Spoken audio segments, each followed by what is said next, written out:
स्वागत है आप सबका मेरे इस YouTube चैनल पर। और आज की वीडियो में हम जानेंगे तत्सम एवं तद्भव शब्दों की पहचान हम कैसे करें। तो चलिए इस कक्षा को आगे बढ़ाते हैं और जानते हैं इसके कुछ नियम। तत्सम और तद्भव शब्दों को पहचानने के नियम। तत्सम शब्दों में अक्षर वर्ण का प्रयोग होता है और तद्भव शब्दों में ख या छ वर्ण का प्रयोग होता है। देखिए बच्चों, जिन तत्सम शब्दों में अक्षर वर्ण होगा वही जब उसका तद्भव रूप होगा तो वहाँ अक्षर के स्थान पर आप देखिएगा ख या छ वर्ण का प्रयोग किया जाता है। जैसे पक्षी, पक्षी में अक्षर है लेकिन जब हम इसका तद्भव रूप लिखते हैं तो इसमें पंछी होता है। तो आपने देखा यहाँ हमने छ वर्ण का प्रयोग किया, यहाँ छ आया है। तो पक्षी शब्द जो है यह तत्सम शब्द है और पंछी जो है वह तद्भव शब्द है।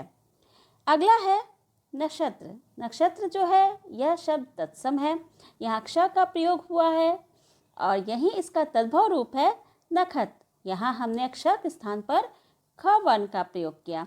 तो देखा आपने बच्चों किस प्रकार यहाँ अक्षर के स्थान पर छ और ख वर्ण प्रयोग किया गया है। अगला है साक्षी। यहाँ पर भी आप देखिए अक्षर है लेकिन जब तद्भव रूप है इसका, तो इसका तद्भव रूप क्या है बच्चों? तो इसका तद्भव रूप है साखी। तो यहाँ पर भी ख वर्ण आया। तो पहला नियम क्या है कि तत्सम शब्द में जहाँ अक्षर का प्रयोग किया जाता है वहीं तद्भव रूप में उसका ख या छ वर्ण आता है। तो चलिए आगे बढ़ते हैं। इसके कुछ और उदाहरण हम देख लेते हैं। जैसे क्षीर, तो यहाँ पर देखिए अक्षर है और इसका अर्थ होता है खीर। खीर यानी जो आपको पता ही है दूध में बनती है और खीर में यहाँ ख वर्ण का प्रयोग हुआ। फिर वही अगला है क्षति।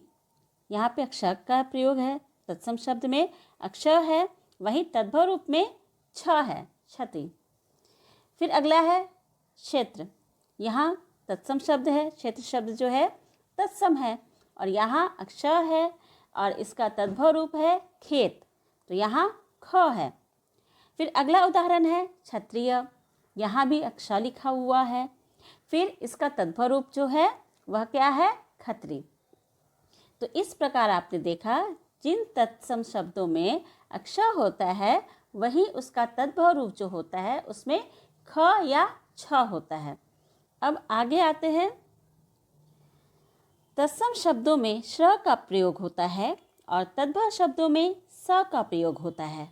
जैसे अश्रु। अश्रु में श्र है और यह एक तत्सम शब्द है और इसका तद्भव रूप होगा आंसू। तो आंसू में आपने देखा कि दंत स यानी कि स का प्रयोग किया गया है, तो यह तद्भव रूप है।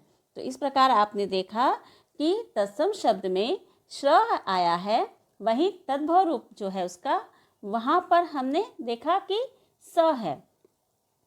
अगला है श्रावण। यह एक तत्सम शब्द है, यह संस्कृत से लिया गया है और इसमें श्र है। अब वहीं जब इसका तद्भव रूप है हिंदी में जब बदलकर थोड़ा सा बदलाव के साथ थोड़ा परिवर्तन के साथ यह जो आया है तो यहाँ पर क्या हो गया? सावन। तो यहाँ स आया है। तो आपने देखा बच्चों की तत्सम शब्द में श्र है तो उसका तद्भव रूप में स है। फिर अगला है आश्रय। आश्रय में भी श्र का प्रयोग किया गया है जो कि एक तत्सम शब्द है और इसका जब तद्भव रूप हमने लिखा तो यहाँ पे है आसरा। तो यहाँ पर दंत स यानी कि स का प्रयोग किया गया है। तो रूल नंबर 2 यानी कि दूसरा नियम, जिन तत्सम शब्दों में श्र होगा उसी के तद्भव रूप में जो है वहाँ पर स का प्रयोग किया जाएगा। अगला है तत्सम शब्दों में श और श का प्रयोग होता है किंतु तद्भव शब्दों में हम स का प्रयोग करते हैं। जैसे कृषक।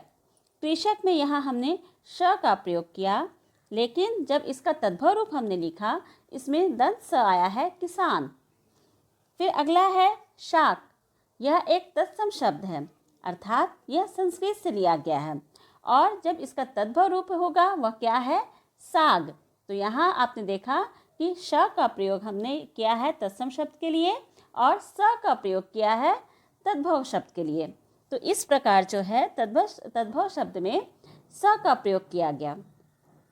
अगला फिर उदाहरण देखिए इसी प्रकार, शीर्ष, शलाका, श्रृंगार, श्रीगाल, इन सभी में तालव्य श यानी कि श है या फिर श है, और इन सब का जो है तद्भव रूप जब हमने लिखा है तो यहाँ आप देख सकते हैं कि इन सब के स्थान पर थोड़ा सा रूपांतरण हो गया है, थोड़ा सा जो चेंजेस आया है।